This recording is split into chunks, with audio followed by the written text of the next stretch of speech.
Hello दोस्तों, मैं विपुल बंसल स्वागत करता हूं आपके अपने चैनल एग्जामपुर पर। कैसे हैं आप लोग? उम्मीद है कि अच्छे हैं। सुबह 8 बजे फिर से हाजिर, मस्त तरीके से, बिंदास तरीके से अपन आरपीएफ को कांस्टेबल एसआई का पेपर अपन को फोड़ना है किसी भी तरीके से।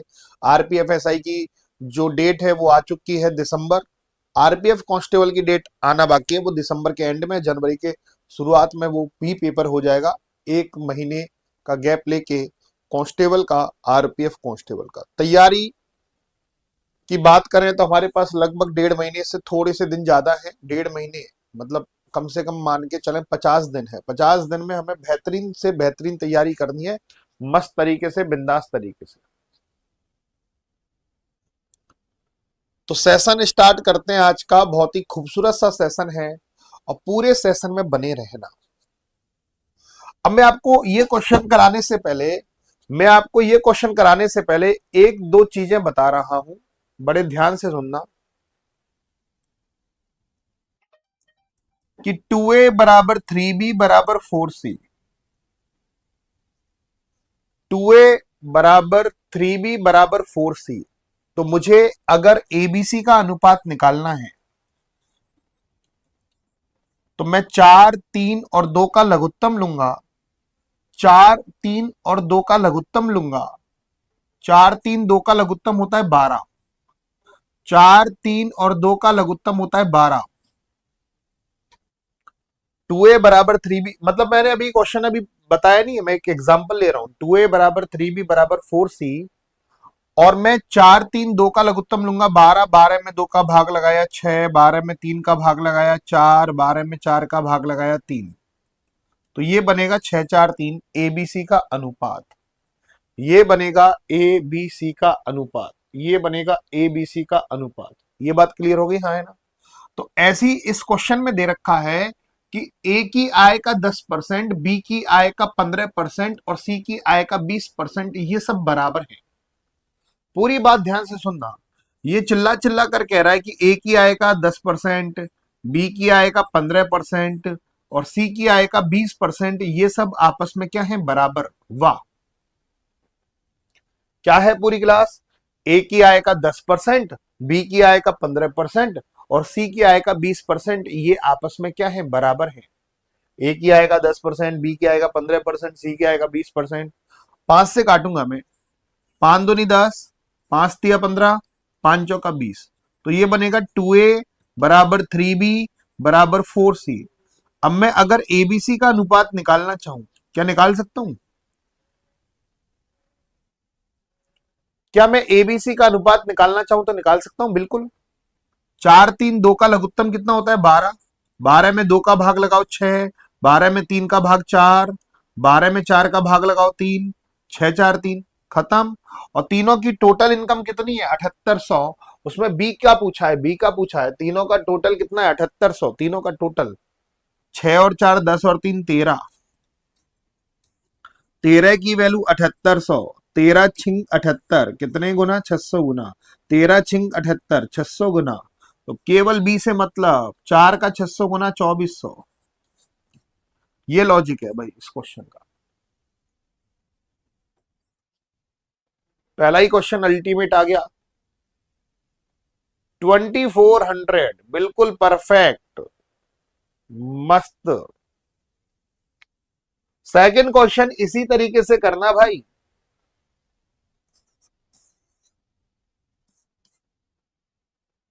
जब इनको काटोगे तो इनका लघुत्तम भी 12 आएगा।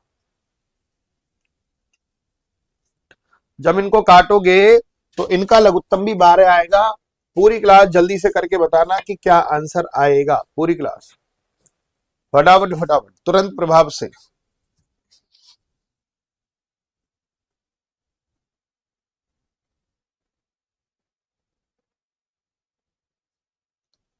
दिया गया कि ए की आय का 20%, बी की आय का 30% और सी की आय का 15% आपस में बराबर है।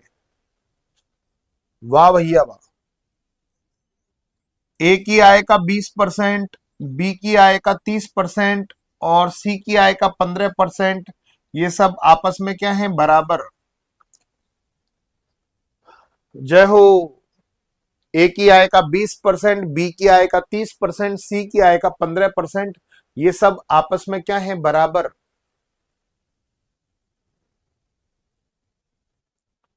ठीक है, क्या दे रखा है, ए की आय का 20%, बी की आय का 30%। अब मैं इनको काट रहा हूं, पांचों का 20, पांच की 30, पांच तिया 15, तो मैं लिखूंगा 4A, 6B, 3C। तो 4, 6, 3 का लघुत्तम 12 होता है। अगर मुझे एबीसी की आय का अनुपात निकालना है तो बड़े मस्त तरीके से मैं अनुपात निकाल सकता हूं। 12 में 4 का भाग लगा 3, 12 में 6 का भाग लगाऊंगा 2, 12 में 3 का भाग लगाऊंगा 4, तो ये बनेगा 3 2 4, 3 2 4। 12 में 4 का भाग लगाऊंगा 3, 12 में 6 का भाग लगाऊंगा 2, 12 में 3 का भाग लगाऊंगा 4, तो ये बनेगा 3 2 4। क्लियर। अब वो कह रहा है उनकी आयु का कुल योग 9900 रुपए है। उनकी आयु का कुल योग 9900 रुपए है। उनकी आयु का योग 4 और 2 6 और 3 9, उनकी आयु का योग 9 है। 4 और 2 6 और 3 9, 4 और 2 6 और 3 9, उनकी आयु का योग 9। 9 की वैल्यू 9900, मजा ही आ गया। 9 एकम 9, 9 एकम 9, 1100 का गुणा हो रहा है। तो बी का आय क्या होगा, तो 2 में 1100 का गुणा कर दो मस्त तरीके से, 11 दूनी 2200, बी की आय हो जाएगी 2200। ये तो करना चाहिए था आप लोगों को मस्त तरीके से, बिंदास तरीके से। एक घड़ी 144 रुपए में बेची गई, और मैं आपको जानकारी दे दूं कि बेचने का मतलब विक्रय मूल्य होता है 144 में बेची गई। लाभ की प्रतिशत संख्यात्मक रूप से उसके क्रय मूल्य के बराबर है। क्रय मूल्य और लाभ प्रतिशत बराबर है। ये कह रहा है कि क्रय मूल्य और लाभ प्रतिशत बराबर है, और विक्रय मूल्य दे रखा है आपका 144। तो घड़ी का क्रय मूल्य ज्ञात करो। ये कह रहा है कि लाभ और क्रय मूल्य और लाभ प्रतिशत बराबर है, विक्रय मूल्य 144। तो दिमाग लगाओ, ऐसी कौन सी वैल्यू, दो तरीके से कर सकता हूं। 72 वालों, शर्म नहीं आ रही। Kundan 72, Aditya 72, sad boy 72, sad ही रहना तू।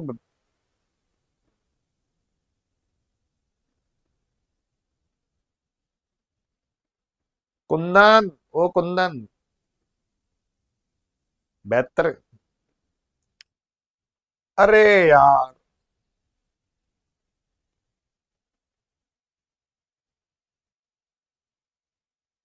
ये 72 वालों क्या कर रहे हो। तो उन्होंने 144 को 72 इसको दे दिया, 72 इसको दे दिया। अबे गधो, क्रय मूल्य और लाभ बराबर नहीं है, क्रय मूल्य और लाभ प्रतिशत बराबर है।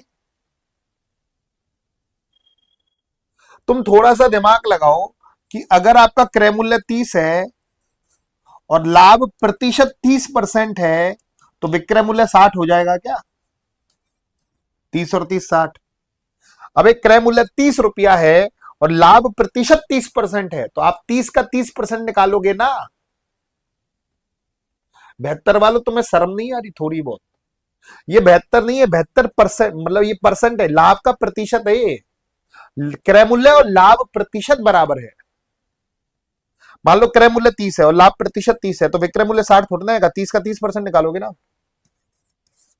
30 का 30% निकालोगे तो ये आएगा 9, तो 9 रुपए लाभ आएगा। 30 का 30% निकाला 9, तो 30 में 9 जोड़ेंगे तो विक्रय मूल्य आएगा 39। ये 72 क्यों दे रहे हो आप, किस बेसिस पे दे रहे हो। तो इस क्वेश्चन को करने के दो तरीके हैं। अगर ऐसा क्वेश्चन आता है तो मैं दो तरीके से इस क्वेश्चन को सॉल्व कराना सिखा रहा हूं। पहला तरीका ऑप्शन, 72 तो हो नहीं सकता, बराबर बराबर वैल्यू तो नहीं हो नहीं सकती। पहले ये लो 80 क्रय मूल्य और लाभ होना चाहिए 80%। क्यों होना चाहिए लाभ 80%, क्रय मूल्य 80 तो लाभ 80%, क्योंकि क्रय मूल्य और लाभ प्रतिशत बराबर हैं। क्रय मूल्य और लाभ प्रतिशत बराबर हैं। क्रय मूल्य और लाभ प्रतिशत बराबर हैं। अब 80 का 80% निकालो, परसेंट से 2 जीरो खत्म। 80 का 80% होता है 64। अब 80 में 64 जोड़ के देखो, 80 में 64 जोड़ के देखो कि विक्रय मूल्य 144 बन रहा है कि नहीं बन रहा, बन रहा है। 80 का 80% 64 ही तो होता है। 80 का 80% 64 ही तो होता है। अगर मैं 80 में 64 को जोड़ूंगा तो विक्रय मूल्य 144 आएगा। तो इसका मतलब हमारा आंसर 80 बिल्कुल सही है। दूसरा तरीका यह कहता है कि 144 के ऐसे फैक्टर करो, ऐसे गुणनखंड करो जिनका अंतर 10 हो। 18 अट्ठे 144, देखो 18 अट्ठे 144, 18 और 8 का अंतर 10। तो आप बोल सकते हो मैं 16 नम्मा 144 कर सकता हूं। 16 से गुरुजी 16 नम्मा 144 है, लेकिन 16 और 9 का अंतर 7 है, अंतर 10 नहीं है। हमें वो वैसे गुणनखंड करने हैं, दिमाग लगाते हैं, हमें वैसे गुणनखंड करने हैं जिनका अंतर 10 हो। दिमाग लगाओ, ऐसे गुणनखंड करने हैं, हमें ऐसे गुणनखंड करने हैं जिनका अंतर 10 हो। तो 18 अट्ठे 144, 18 और 8 का अंतर 10 ही है। तो बड़ी संख्या को काट दो, छोटी के आगे जीरो लगा दो। ये बेस्ट सॉल्यूशन है ये दोनों। ये तो हमने किया ऑप्शन से, और ये हमने किया गुणनखंड विधि से, गुणनखंड। अब इसी पैटर्न का एक और क्वेश्चन करके बता दो। कोई सा मेथड अपना सकते हो, जौन सा आपको उचित लगे।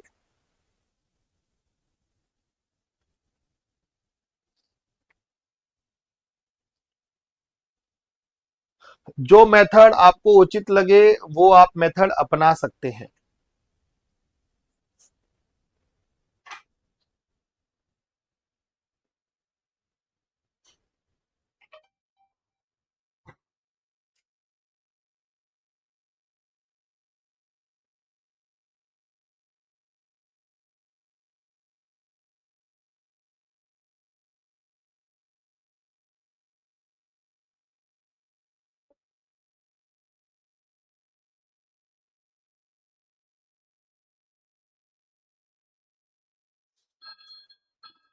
बहुत बढ़िया, खतरनाक।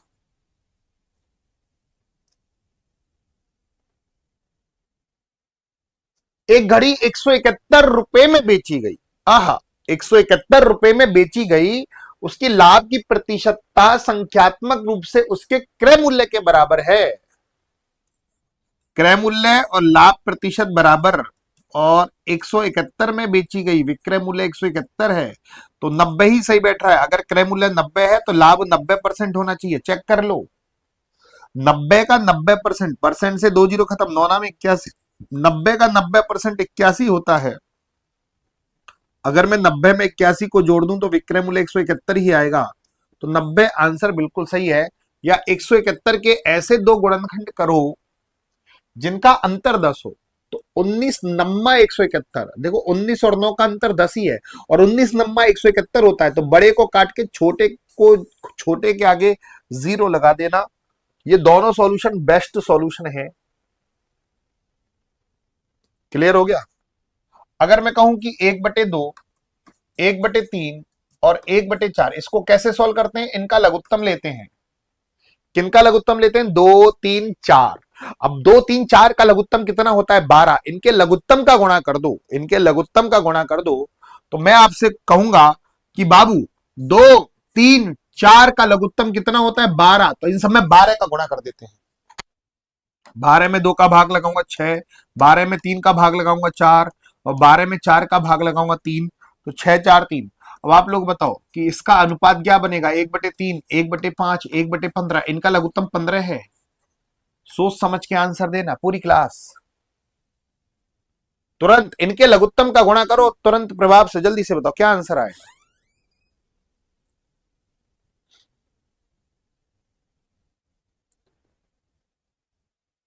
1/3, 1/5, 1/15 का।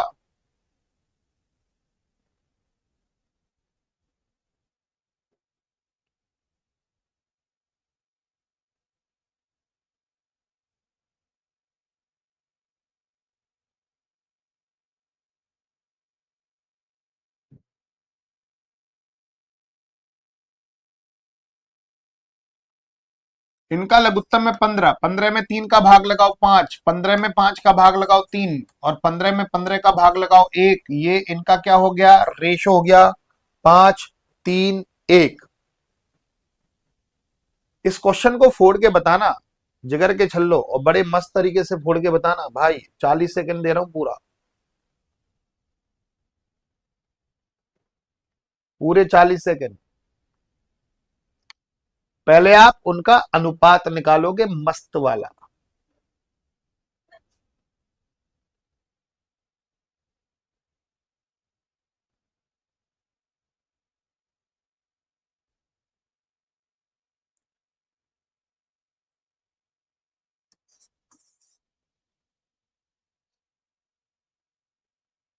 ₹72,000 को एबीसी में 1/3, 1/5 और 4/15 के अनुपात में बांटा जाता है।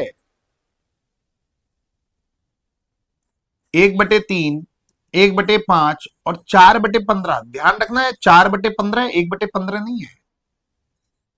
तो दोस्तों सबसे पहले मेरा कर्तव्य होगा इस बेकार से अनुपात को सही अनुपात में कन्वर्ट करना। सही अनुपात में कन्वर्ट करना ये मेरा पहला दायित्व है। 1/3, 1/5, 4/15। तो सबसे पहले मेरा दायित्व है कि इनको सही अनुपात में कन्वर्ट करना। 3, 5 और 15 का लघुत्तम होता है 15। 15 में 3 का भाग 5, 15 में 5 का भाग 3, 15 से 15 कट गया तो यहां पे बचा 4। तो ये पहला भाग, दूसरा भाग, तीसरा भाग, ए बी सी। इसको सबसे बड़ा भाग, सबसे छोटा भाग, बीच वाला भाग, ये सबसे बड़ा, ये सबसे छोटा। क्लियर?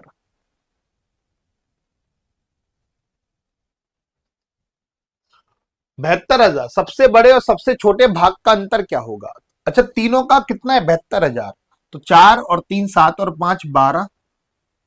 तो 12 की वैल्यू 72,000। ओ हो 12 छिंग 72, 6,000 का गुणा हो रहा है। 6,000 का गुणा हो रहा है। कितने हजार का गुणा हो रहा है? 6,000 का। तो सबसे बड़े और सबसे छोटे का अंतर कितना है? 2। वो कह रहा है सबसे बड़े और सबसे छोटे का अंतर, ये सबसे बड़ा, ये सबसे छोटा, अंतर कितना है? 2। इसमें भी 6,000 का गुणा कर लो। तो 2,000 में 6,000 का गुणा करूंगा, 12,000। मजा ही आ गया भाई। आपकी जानकारी के लिए बता दूं कि 2, 4, 16 का लघुत्तम 16 है। इनका लघुत्तम 16 लेना और 40 सेकंड में करके बताओ। 8 और 4 12 और 5 17।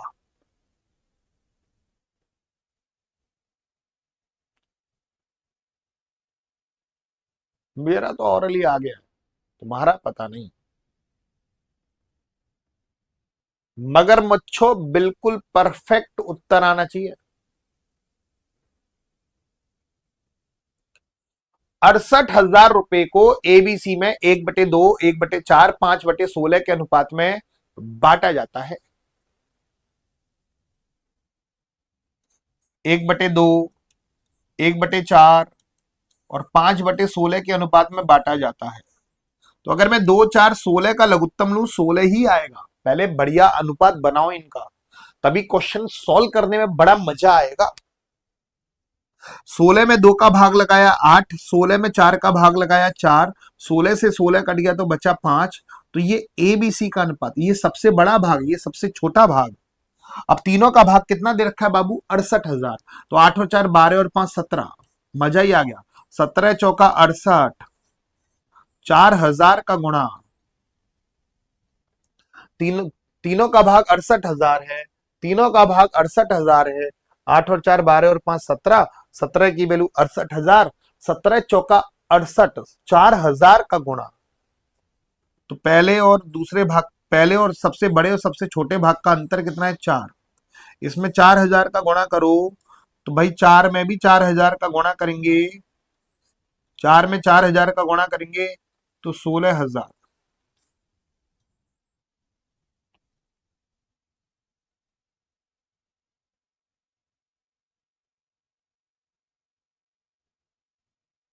4 में 4,000 का गुणा करूंगा तो 16,000 आंसर आएगा।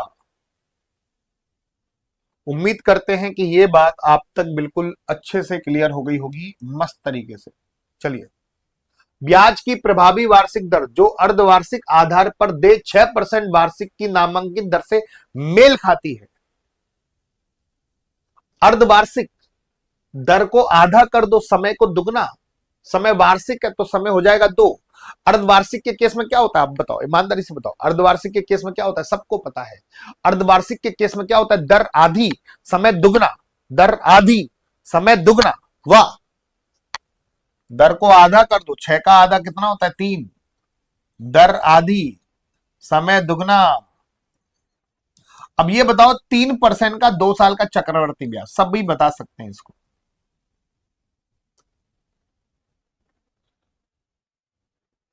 पूरी क्लास बताना, 3% का 2 साल का चक्रवर्ती ब्याज, बिना कुछ तकलीफ बिना कोई झंझट के 3% का 2 साल का चक्रवर्ती ब्याज सभी बताएंगे।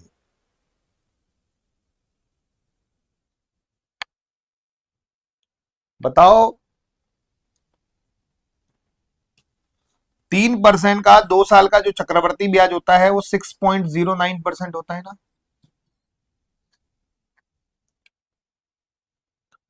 4% का 2 साल का चक्रवर्ती ब्याज निकालना है।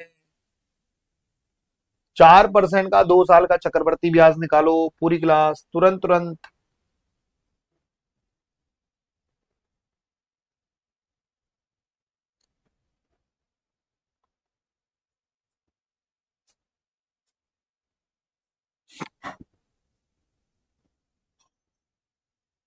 ब्याज की प्रभावी वार्षिक दर से जो अर्धवार्षिक आधार पर दे 8% वार्षिक की।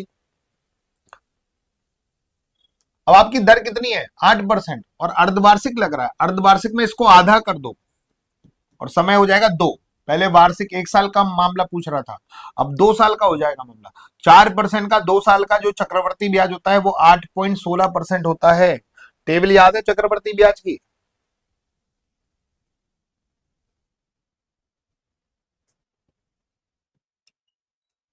चलिए, 2 साल के चक्रवर्ती ब्याज और साधारण ब्याज के अंतर का फॉर्मूला ये वाला।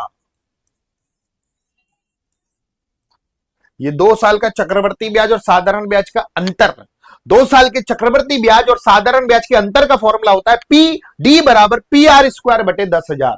PR² बटे 10,000, ये 2 साल के चक्रवर्ती ब्याज और साधारण ब्याज के अंतर का फॉर्मूला। 35 सेकंड दे रहा हूं इस क्वेश्चन को फोड़ने के लिए, पढ़ो और फोड़ो।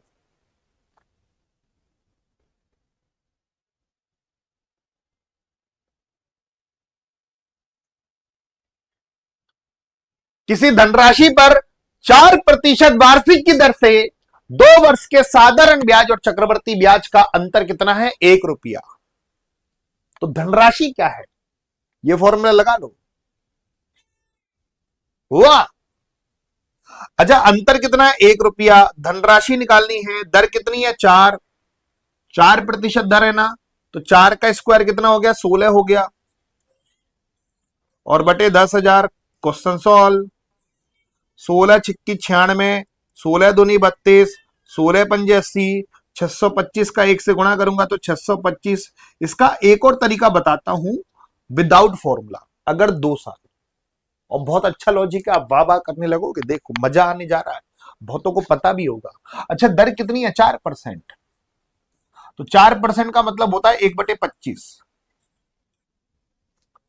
4% का अगर मैं रेशो रूप आपसे पूछूं कि 4% का रेशो रूप क्या होता है, 4% का रेशो रूप क्या होता है, तो इसका रेशो रूप है 1/25। 4% का रेशो रूप है 1/25। तो 1 का स्क्वायर कितना हो गया, 1। 25 का स्क्वायर कितना हो गया, 625। इसको बोलते हैं मूलधन, इसको बोलते हैं अंतर। दिमाग में सेट कर लेना, ये मूलधन, ये अंतर, मूलधन अंतर। गधे को गधे से, घोड़े को घोड़े से, खच्चर को खच्चर से, मूलधन को मूलधन से कंपेयर करते हैं अपन लोग, आपको पता ही होगा। अब अंतर कितना दे रखा, 1। 1 की वैल्यू 1, 625 की वैल्यू 625, खेल खत्म, मजा ही आ गया भाई।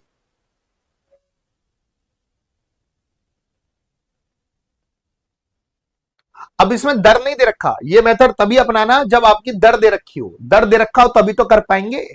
देखो 4% दे रखा है तभी तो 1/25 लिखा। ये मेथड तभी अपनाना जब दर दे रखी हो। अब जब दर दर ही पूछी हो तो आपको ये मेथड ही अपनाना है। अगर दर ही निकालनी है तब आपको ये मेथड ही अपनाना है, फॉर्मूला वाला। वाह, करके बताओ। किसी धनराशि पर x% वार्षिक की दर से 2 वर्ष के साधारण ब्याज और चक्रवर्ती ब्याज का अंतर 25 रुपया है। अब इसमें दिमाग लगाओ।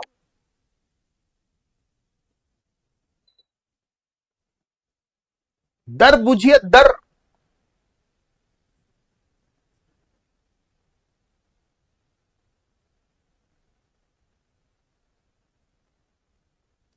इसमें प्रिंसिपल नहीं दे रखा है ना, प्रिंसिपल भी तो देना चाहिए उसको, तभी तो कर पाएंगे। तभी मैं कहूं प्रिंसिपल क्यों नहीं दे रखा। इसका मूलधन है 2500। मूलधन खा गया, आ गया। मूलधन 2500 है बाबू। अब करके बताओ, अब कर लोगे। दोबारा समय दे रहा हूं 30 सेकेंड।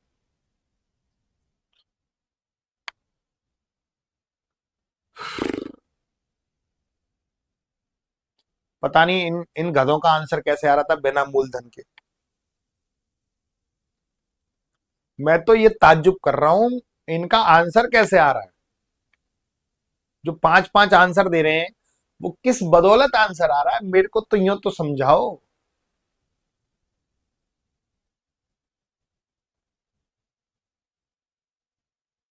मतलब जबरदस्ती 5-5-5-5-5-5-5-5।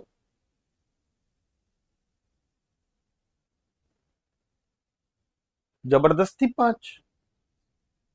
मूलधन दे रखा था क्या, नहीं दे रखा था, इनका आंसर कैसे आ रहा है, मुझे यही समझ में नहीं आ रहा भाई।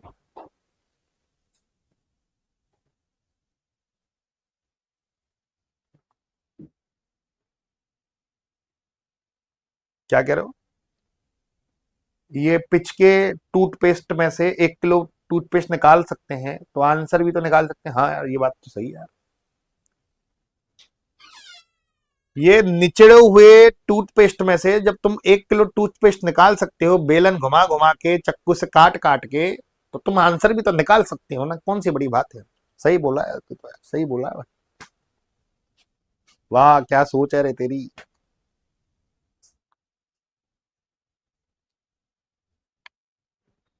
किसी धनराशि पर x% वार्षिक की दर से 2 वर्ष के साधारण व चक्रवर्ती ब्याज का अंतर दे रखा है 25। आहा, मूलधन दे रखा है 2500 और आपको निकालनी है दर। काटा पीटी का गेम। 2 जीरो से 2 जीरो खत्म, 25 से 25 खत्म, 100 को उधर पहुंचा दो तो R² बराबर 100, 100 का 10 स्क्वायर, स्क्वायर से स्क्वायर खत्म, R की वैल्यू आ गई 10।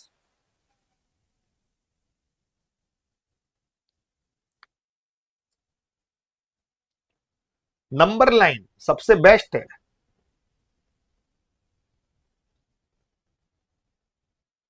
आगे के क्वेश्चन में नंबर लाइन। अब आप बताओ, ध्यान से देखना। किसी वस्तु पर मैं 10% की छूट दे रहा हूं तो उसका विक्रय मूल्य क्या बनेगा। ईमानदारी से बताओ। 90%, है ना। छोटी सी बात है कि अगर मैं किसी वस्तु पर 10% की छूट दे रहा हूं तो उसका विक्रय मूल्य क्या बनेगा, 90%। अगर मैं किसी वस्तु पर 10% की छूट दे रहा हूं, विक्रय मूल्य 90% बनेगा।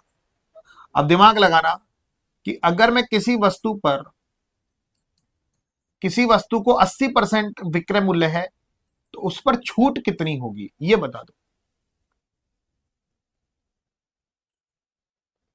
उल्टा लेके चला हूं, दिमाग लगाना भेड़ियो।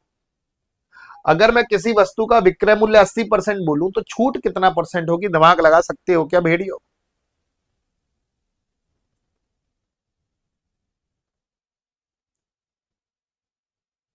हाँ बहुत बढ़िया, 20%। और सेम टू सेम क्वेश्चन अपन नंबर लाइन पे करेंगे। एक क्वेश्चन मैं करा रहा हूं, एक क्वेश्चन आपको फोड़ना है मस्त तरीके से, बिंदास तरीके से, विदाउट कोई हेडिंग। मैं बता रहा हूं, पहले मैं करूंगा इस क्वेश्चन को। एक पंखे का सूची मूल्य 1500 रुपए है। एक पंखे का सूची मूल्य, देखो नंबर लाइन, बिल्कुल नंबर लाइन पे जाओगे। प्रारंभिक मूल्य से अंतिम मूल्य, सूची मूल्य को बोलते हैं अंकित मूल्य। अंकित मूल्य 1500। सूची मूल्य पर 20% की कटौती, कटौती का मतलब छूट दी गई। किसी ग्राहक को कितनी अतिरिक्त एक और छूट दी जाए ताकि उसका शुद्ध मूल्य 1104 बन जाए, उसका आखिरी मूल्य 1104 बन जाए। छूट देते देते 1104 बन जाए, छूट देते देते उस वस्तु का मूल्य 1104 बन जाए, मैं छूट दे रहा हूं और छूट देते देते उस वस्तु का मूल्य 1104 बन जाए। 1500 रुपए था, छूट दी, फिर छूट दी, 1104 बन जाए, छूट दी, छूट दी, फिर 1104 बन जाए। ये बात क्लियर हो गई है? तो मेरे प्यारे साथियों, आहा,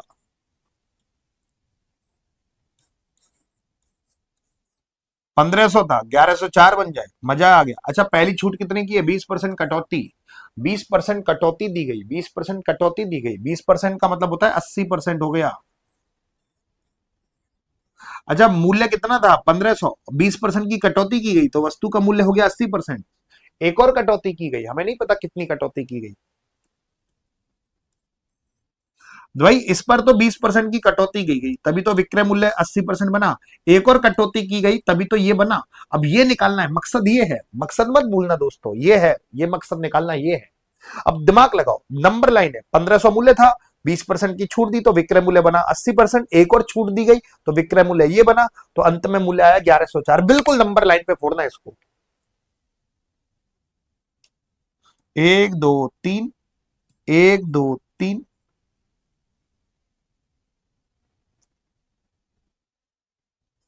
8 एकम 8, 3 बज गया, 8 तिया 24, 6 अट्ठू 64। 5 से काटूंगा, 5 तिया 15, 5 दूनी 10। वाह, मजा आ गया। 3 से काटूंगा, 3 चौक 12, 3 छिंग 18, और 46 दूनी कितना हो गया? 92। तो के का मतलब 92%। अब दिमाग लगाओ, के की वैल्यू 92 आई, ये दिमाग आपको लगाना है। के की वैल्यू 92 आई, के की वैल्यू 92 आई, आप बताओ कितना परसेंट छूट दिया गया? दिमाग लगाओ। अगर के की वैल्यू 92 आ रही है तो सभी सभी साथी दिमाग लगाओगे। अगर के की वैल्यू 92 आ रही है तो इस पर 8% की छूट दी गई। बोलो यस और नो। बिल्कुल नंबर लाइन था, मजा आ गया इस नंबर लाइन को करने के बाद। चलिए 40 सेकंड दे रहा हूं इस क्वेश्चन में, पूरे नंबर लाइन पे फोड़ना। सबसे बेस्ट तरीका होता है ये क्वेश्चन को करने का।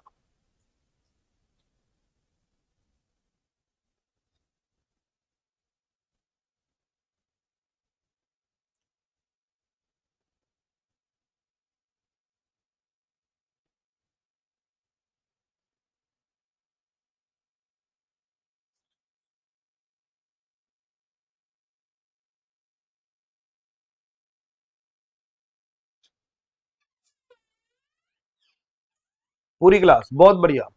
एक पंखे का सूची मूल्य 2000 रुपए है। पूरी क्लास ध्यान से देखना, एक पंखे का सूची मूल्य 2000 रुपए है,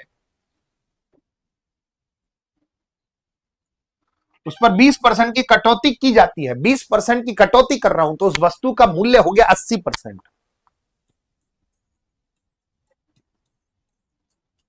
किसी ग्राहक को कितनी अतिरिक्त एक और कटौती कर रहे हैं? ओहो हो, और अंतिम मूल्य बना 1440। फोड़ो इस क्वेश्चन को भैया।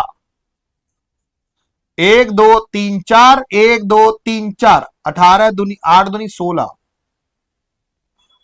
8 दूनी 16 होते ना, तो 16 नम्मा 144, 90।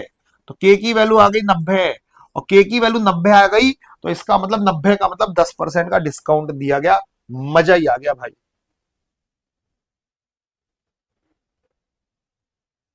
चलो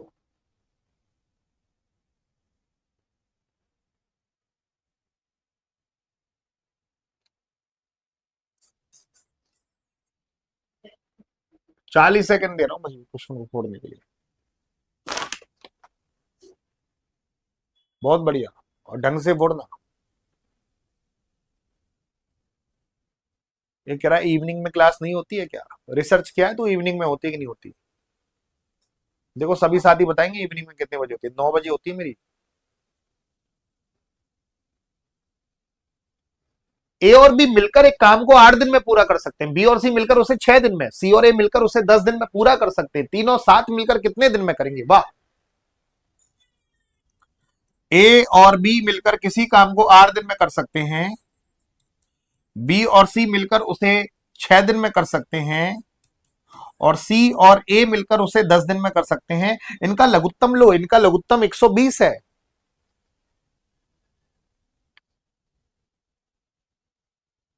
इन 120 है क्या? हाँ, 120 है इनका लघुत्तम। इनका लघुत्तम लो मेरे प्यारे साथियों। 120 में 8 का भाग लगाओ, 15 अट्ठे 120, 20 छिक्की 120 और 12 धाई 120। अब हमें एबीसी का वो निकालना है, एबीसी की क्षमता निकालनी है। ध्यान रखना, ए को दो, जब मैं इनको जोड़ूंगा, ए 2 बार जोड़ेगा, बी 2 बार है, सी 2 बार है, तो 2 आएगा आगे, तो 2 उधर जाके नीचे बन जाएगा। तो इन तीनों को जोड़कर 2 का भाग लगाना। अगर आप एबीसी की क्षमता निकालने हैं तो इन तीनों को जोड़कर आपको 2 का भाग लगाना ही पड़ेगा। ए 2 बार, बी 2 बार, सी 2 बार, तो इनको जोड़ा तो 2 आएगा ना, 2। तो इन तीनों को जोड़कर 2 का भाग लगाओ, इन तीनों को जोड़कर 2 का भाग लगाओ। इन तीनों को जोड़ते हैं मेरे प्यारे साथियों, 15 और 20 35 और 12 47। तो इनकी क्षमता हो गई 47/2। 15 और 20 35 और 12 47। 47 नहीं होगी, 2 इधर भी आएगा, 2 उधर जाके नीचे बनेगा, तो 47/2। इन तीनों को जोड़कर 2 का भाग लगाना है, 47/2। और बाबू 47 तो इसी ऑप्शन में है, ये ऑप्शन खत्म करिएगा मेरे प्यारे साथियों। 47 तो कौन से ऑप्शन में है? सी ही ऑप्शन में है।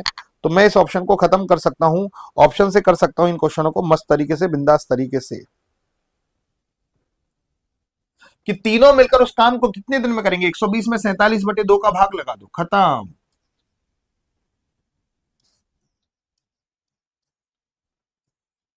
240/47। अब नीचे 47 ना तो यहां ना यहां या ना यहां, यहीं है। खत्म खेल। तुरंत प्रभाव से करना और लंका लगा देना पूरी क्लास।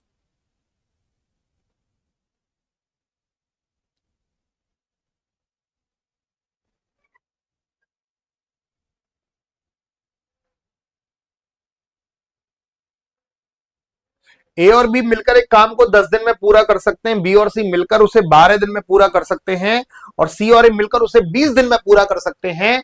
तीनों मिलकर उस काम को कितने दिन में पूरा कर लेंगे? अब तक तो फोड़ दिया होगा।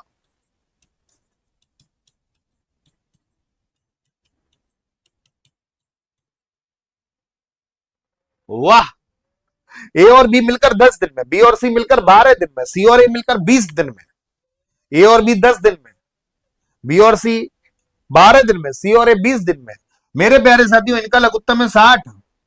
10 छिंगी 60, 12 पंजे 60, 20 तिया 60। अब हम निकालेंगे एबीसी की क्षमता। 6 और 5 11 और 3 14, 14 में 2 का भाग लगा दो, 7।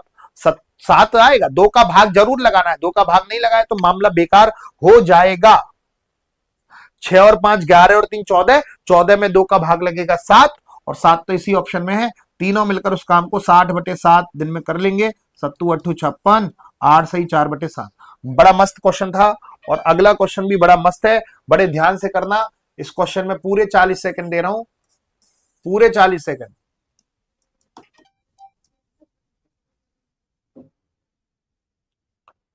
हिसाब से बोलना थोड़ा सा इस क्वेश्चन को।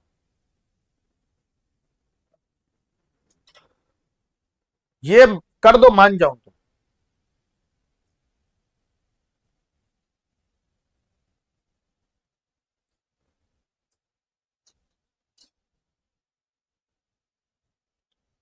एक पुरुष और एक लड़के ने मिलकर 5 दिन काम किया और उन्हें कुल मिलाकर 800 रुपए मजदूरी प्राप्त हुई। पुरुष लड़के की अपेक्षा 3 गुना कार्य कुशल है। लड़के की दैनिक मजदूरी क्या है?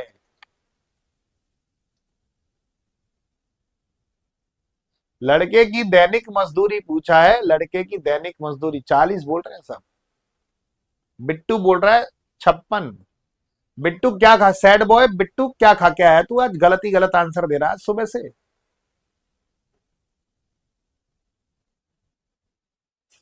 एक पुरुष और एक लड़के ने मिलकर 5 दिन काम किया। अच्छा, उन्होंने ये बताओ 5 दिन में कितने रुपए कमाए? 800 रुपए। अब मैं आपसे पूछना चाह रहा हूं, एक पुरुष और एक लड़के ने मिलकर 5 दिन में 800 रुपए कमाए, बस मुझे इतना ज्ञान दे दो, उन्होंने 5 दिन में 800 रुपए कमाए, तो एक दिन में कितने रुपए कमाएंगे वो? मुझे कुछ नहीं जानना, बस आपसे ये जानना है कि वो एक दिन में कितने रुपए कमाएंगे, बस इतना बता दो। मुझे कुछ नहीं जानना आपसे, बस एक चीज जाननी है, वो एक दिन में कितना कमाएंगे।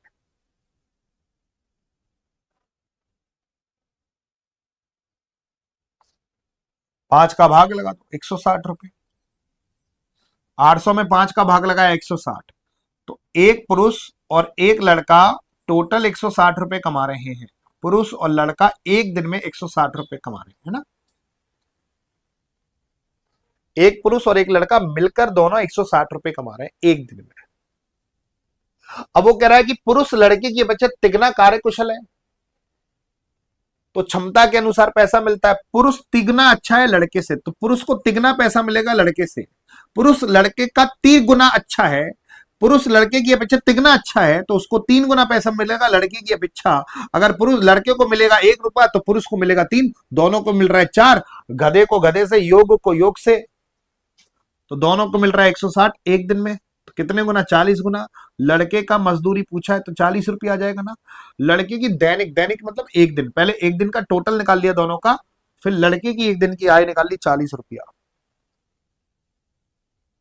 चलो 30 सेकंड दूंगा इसमें, केवल केवल और केवल 30 सेकंड, 30 सेकंड ही काफी है। पहले एक दिन का निकाला 200, मेरा आंसर आ गया। चलो करके बताओ।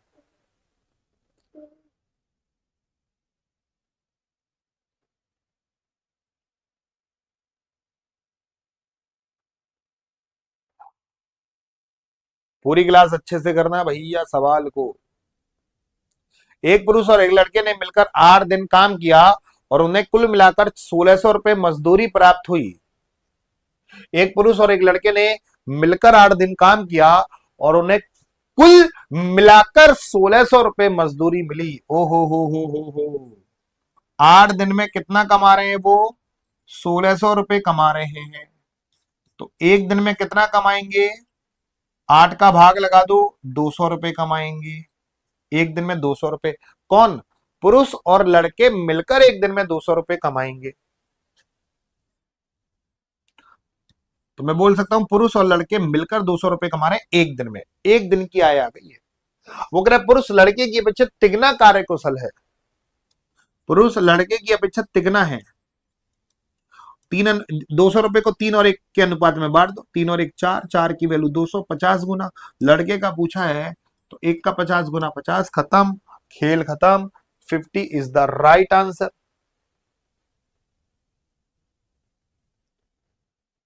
चलो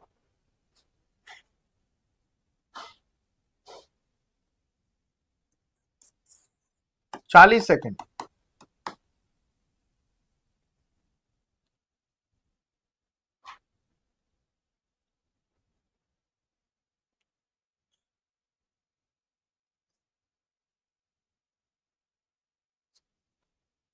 एक टंकी में 2 पाइप लगे हुए हैं,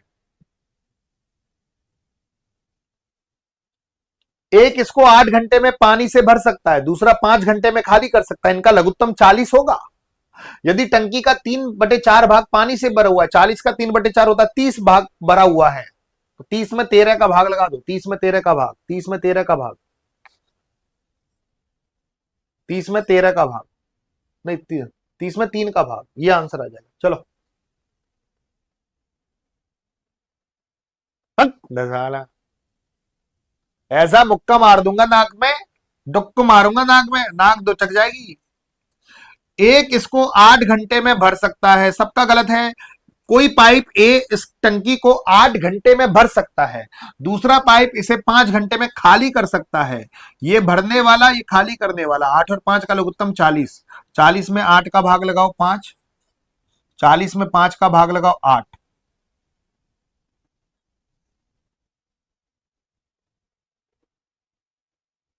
और टंकी 1 घंटे में 3 खाली हो रही है। 5 में से 8 घटाओ 3। कभी टंकी दोनों नल एक साथ खुले हो तो टंकी भरेगी नहीं, खाली रहेगी। ये कह रहा है जब टंकी का 3, देखो ये इंपॉर्टेंट है, जब टंकी का 3/4 भाग पानी से भरा हुआ है, ये टंकी का टोटल भाग है 40, तो 40 का 3/4 कौन निकालेगा?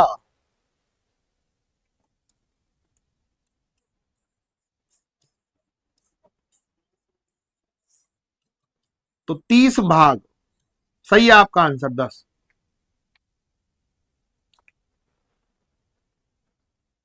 टंकी का टोटल भाग कितना है 40, और 40 का 3/4 कितना होता है 30। 30 भाग को ही खाली करना है और 1 घंटे में खाली कर रहा है 3। आपका सही है, हमारे सोचने में थोड़ी गड़बड़ घोटाला हो गया। तो पूरी टंकी 10 घंटे में खाली हो जाएगी, 10 घंटे सही है। ये बात क्लियर हो गई, 10 घंटे बिल्कुल सही है। क्लियर हो गया।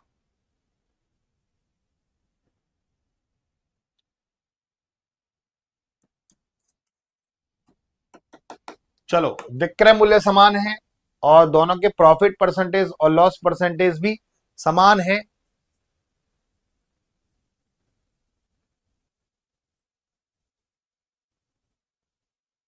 हंस क्यों रहे हो बे बावड़ बिल्लो, कभी कभार हमसे गलती नहीं हो सकती।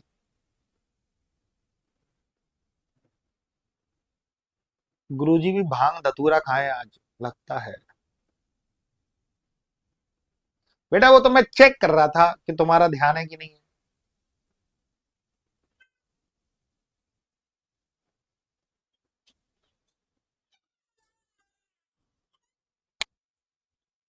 एक विक्रेता ने 2 टीवी सेट प्रत्येक को 7400 रुपए में बेचा।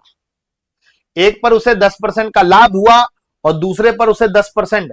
प्रत्येक का मतलब दोनों का विक्रय मूल्य सेम। अगर विक्रय मूल्य समान होता है और दोनों का लाभ और हानि भी समान है, प्रॉफिट परसेंटेज और लॉस परसेंटेज भी समान है, तो इस केस में दोस्तों हमेशा हानि होती है। और हानि कैसे निकालोगे, प्रॉफिट और लॉस का गुणा करके 100 का भाग। प्रॉफिट कितना 10, लॉस कितना 10, 100 का भाग लगा दो तो 1% की हानि। इतना तामझाम लिखने की जरूरत नहीं है। 10 गुणा 10 बटे 100, 10 गुणा 10 कितना हो गया 100, 100 में 100 का भाग लगाओगे। अगर मैं इसमें थोड़ा सा चेंज कर दूं, तुरंत बताना, अगर यहाँ पे 20-20 होता तो मेरा आता 4% हानि। 20 इंटू 20 400, 400 में 100 का भाग लगाऊंगा 40, 4% हानि। इसमें 4% हानि आता। एक और चेंज करता हूं, अब जल्दी से बताओ, दोनों जगह 30-30 हो तो हमारा आंसर क्या आएगा। पूरी क्लास बताओ, दोनों जगह 30-30 हो तो हमारा आंसर क्या आएगा, तुरंत प्रभाव से बताना।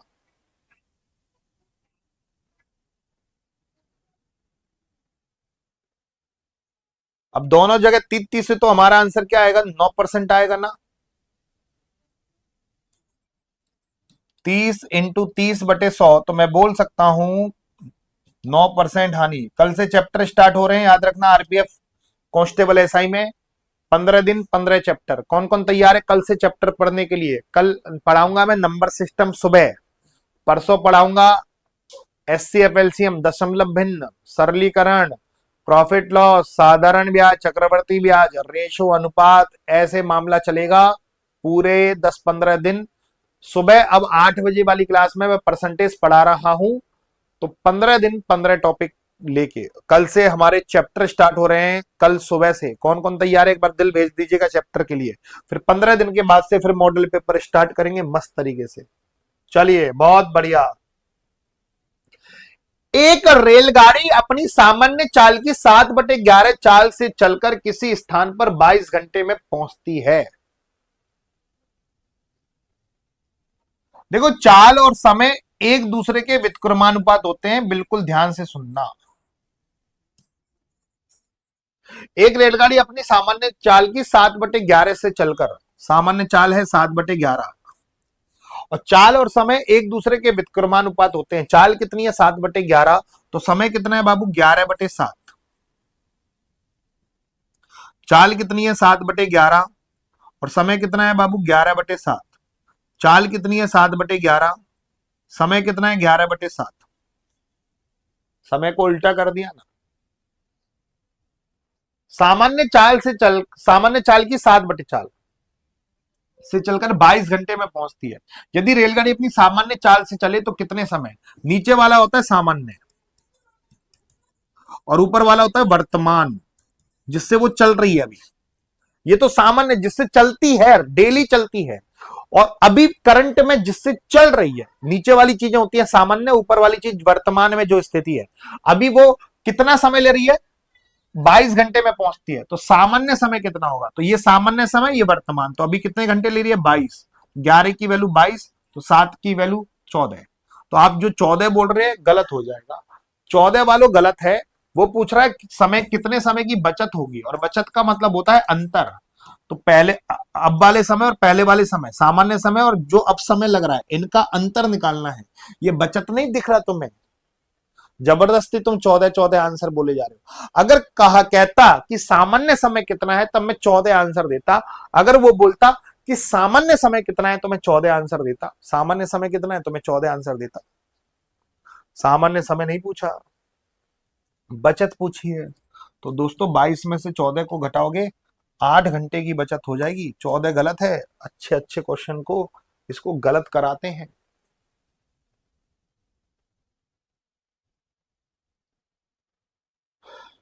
ठीक है, अब थोड़ा सा चेंज कर रहा हूं। अगर मैं 33 कर दूं तो आंसर बताओ कितना आंसर आएगा?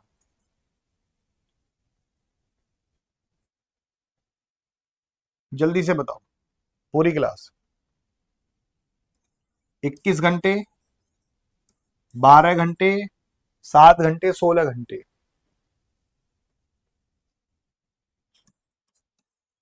पूरी क्लास।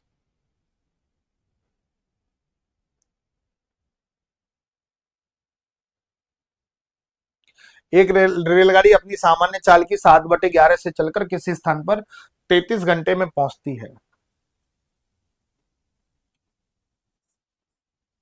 ये चाल है, और चाल और समय एक दूसरे के व्युत्क्रमानुपात होता है।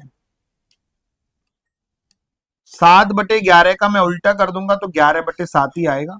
चाल 7/11, 7/11 का उल्टा कर दूंगा 11/7। किसी स्थान पर 33 घंटे में पहुंच रही है, तो ये अब 33 घंटे ले रही है। तो पहले कितना समय था, इसका 3 गुना करूंगा 21। तो रेलगाड़ी अपनी सामान्य चाल से चले तो कितने समय की बचत होगी? बचत का मतलब होता है अंतर। तो अब 33 घंटे में पहुंच रही थी, सामान्य समय वैसे 21 घंटे लेती है, तो 12 घंटे की बचत हो जाएगी। 21 आंसर मत बोल देना, 12 घंटे आंसर होगा।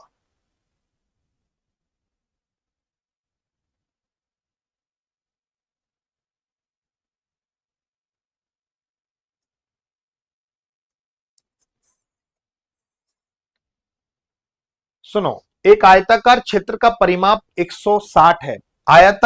आयत का परिमाप होता है 2 लंबाई प्लस चौड़ाई। आयत का परिमाप का फॉर्मूला पता है ना? आयत के परिमाप होता है 2 लंबाई प्लस चौड़ाई। आयत का परिमाप क्या होता है? 2 लंबाई प्लस चौड़ाई, जो कि दे रखा है 160। अगर मैं 160 में 2 का भाग लगा दूं तो ये वैल्यू आएगी 80। 80 क्या होगा? लंबाई और चौड़ाई का योग। तो पूरी क्लास में बिल्कुल आसान तरीके से बोल सकता हूं कि लंबाई और चौड़ाई का योग 80 होगा। आयत की लंबाई और चौड़ाई का योग 80 होगा। दो उसकी दो आसन भुजाओं का अंतर 48 है। आसन भुजाएं वही, लंबाई और चौड़ाई का अंतर 48 है। वाह! क्या मैं यहां से लंबाई और चौड़ाई निकाल सकता हूं? हाँ। इन क्वेश्चनों को कैसे सॉल्व करते हैं? जोड़कर 2 का भाग दो और घटाकर 2 का भाग दो। 80 और 48 128। 128 में 2 का भाग लगाओ 64। 80 में से 48 गया 32। 32 में 2 का भाग लगाओ 16। तो लंबाई आ गई 64 और चौड़ाई आ गई 16। अगर मैं पूछता आयत की लंबाई कितनी है 64 और चौड़ाई कितनी है 16, आयत की लंबाई 64 और चौड़ाई कितनी है 16, 64 और 16। उस वर्गाकार क्षेत्र की एक भुजा ज्ञात करें जिसका क्षेत्रफल इस आयताकार क्षेत्र के क्षेत्रफल के बराबर है। आयत का क्षेत्रफल वर्ग के क्षेत्रफल के बराबर। वर्ग का क्षेत्रफल आयत के क्षेत्रफल के बराबर। आयत का क्षेत्रफल होता है लंबाई गुणा चौड़ाई, वर्ग का क्षेत्रफल होता है भुजा स्क्वायर। आयत की लंबाई 64, चौड़ाई 16 और वर्ग का क्षेत्रफल ए स्क्वायर। वर्ग की भुजा निकालनी है, स्क्वायर हटाओगे तो यहाँ रूट लगाओगे। 64 का रूट 8, 16 का रूट 4, तो वर्ग की भुजा आ जाएगी 32।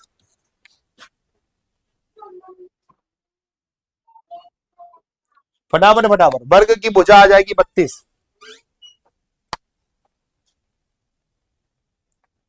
वो ये कह रहा है, पूरी बात ध्यान से सुनो, वर्ग का क्षेत्रफल आयत के क्षेत्रफल के बराबर। आयत का क्षेत्रफल क्या होता है? लंबाई गुणा चौड़ाई। वर्ग का क्षेत्रफल होता है भुजा स्क्वायर। लंबाई कितनी है? 64। चौड़ाई कितनी है 16, तो ये वर्ग का क्षेत्रफल ए स्क्वायर, वर्ग की भुजा निकालनी है, स्क्वायर हटाओ रूट लगाओ, 64 का रूट 8, 16 का रूट 4, तो भुजा आ गई 32,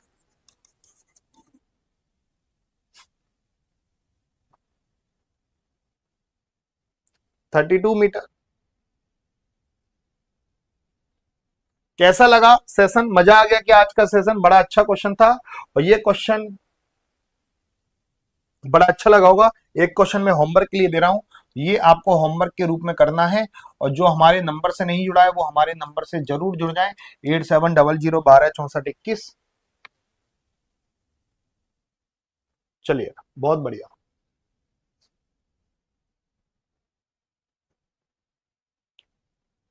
ये बात क्लियर हो गई। उम्मीद करता हूं कि ये बात बिल्कुल शानदार तरीके से आप लोगों को क्लियर हो गई होगी, अच्छे तरीके से।